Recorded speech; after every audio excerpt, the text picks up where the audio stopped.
Welcome to my YouTube channel. আমি গত গল্পের নেক্সট পার্ট নিয়ে আপনাদের মাঝে হাজির হয়েছি। আপনারা আমার গল্পটি মনোযোগ দিয়ে শুনবেন।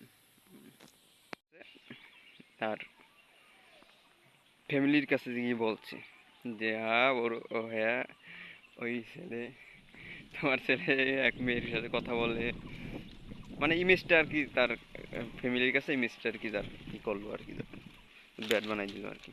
যাই হোক, ওর উপর সেটা ফ্রেন্ড সেটা মেনে নিল। তবে পরবর্তী সময় ওই বেআইন একদিন বাড়িতে বেড়াতে আসলো। বেড়াতে আসার পরে সময়ের জন্য দুজনে বসে আছে, কথাবার্তা বলতেছে। ওই সময় ফ্যামিলির লোকজনও ছিল, বাড়ির সবাই ছিল। বাড়ির সবাই থাকতেছে, বাড়ির সবাই তো থাকবেই এক পরিবারে যখন থাকে। তখন আবার সেই ব্যক্তি সবার সামনে গিয়ে বলতেছে যে, কিরে বেআইনের সাথে প্রেম তো ভালোই জমতেছে।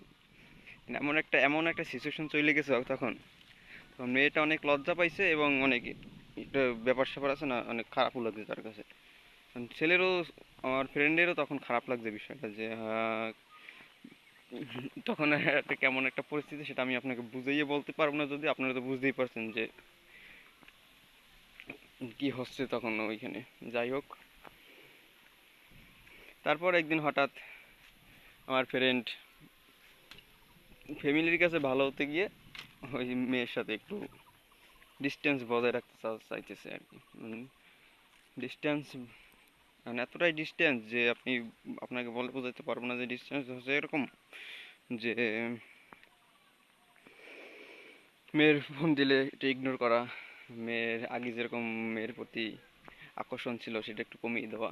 আস্তে আস্তে তাদের মাঝে দূরত্বর সৃষ্টি হয়, অনেক দূরত্বর সৃষ্টি হয় একবারে। আস্তে আস্তে সেটা বলতে গেলে দেখা যায় কি, যে একটা ভাঙনের সৃষ্টি হয়েছে তখন।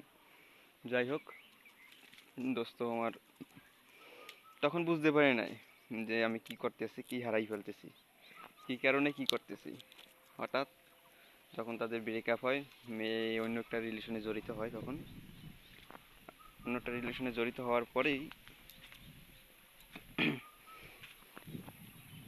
তাদের রিলেশন কন্টিনিউ করতেছে আর কি। তারপরে ওই মেয়ে অন্য একটা ছেলের সাথে রিলেশন করে গভীর প্রেমে চলে গেছে। এখন আমার এই ফ্রেন্ড তাকে তো আর বুঝতে পারতেছে না।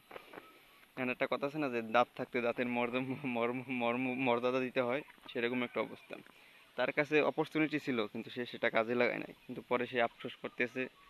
আফসোস করার পর এই দেবদাস হয়ে যাবে, কান্নাকাটি করবে, এই একটা দুইটা অবস্থা।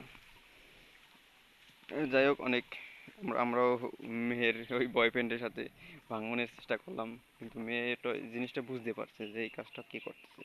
কারণ আরো মেয়েটা ওই ছেলেকে আরো বেশি করে ভালোবাসতেছে, বেশি করে কমিটমেন্টে জড়াই দিতে যাইতেছে আর কি। তখন আমরা তো ব্যর্থ হইলাম যে যা। আর আমি এই দোস্তকে বলি, দোস্ত তুই প্রেম করছিস ভালো কথা, কিন্তু তুই বেশি ভাব নিতে গেছিস কি জন্য ওই মেয়ের কাছে। তুই অ্যাটিটিউড রাখ, কিন্তু এক সময় অ্যাটিটিউডের কিন্তু কোনো দাম থাকে না, ঠিক আছে? যাই হোক, গল্পটা আপনাদের কাছে শেয়ার করলাম। এখন এখানে ভুল কার, ছেলের না মেয়ের? যদি আপনারা এটা কমেন্ট বক্সে জানাবেন যে আসলে কি এটা কোন দিক দিয়ে ভুলেছে, কোন ভুলের কারণে তাদের ব্রেকআপটা হলো।